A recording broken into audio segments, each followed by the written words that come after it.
How we judge abalone shell quality.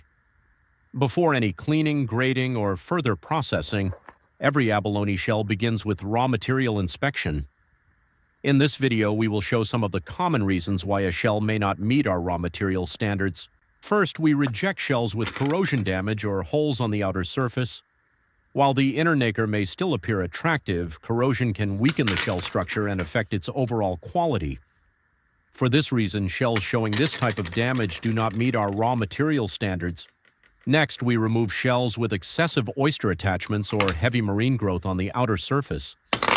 While some natural attachments can be cleaned during processing, excessive buildup may leave permanent marks or uneven areas on the shell.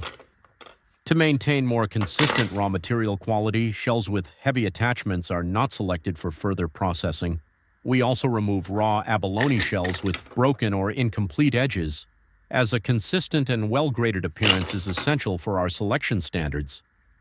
Irregular or sharp edges may also cause accidental cuts or scratches during end use, which is another reason these shells are excluded at the raw material stage. Another factor we evaluate is the inner nacre surface. The natural beauty of abalone shells comes from the iridescence of the inner nacre. When large areas are covered by discoloration or pigment deposits, this natural iridescent effect is lost, and the shell does not meet our raw material grading standards, so it is removed from selection.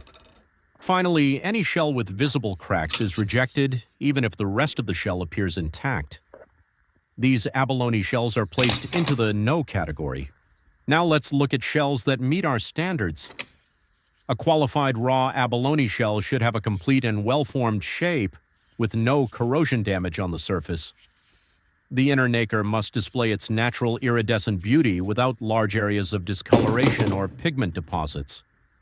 The shell should also be free from excessive marine attachments, have clean and consistent edges, and show no visible cracks in the structure.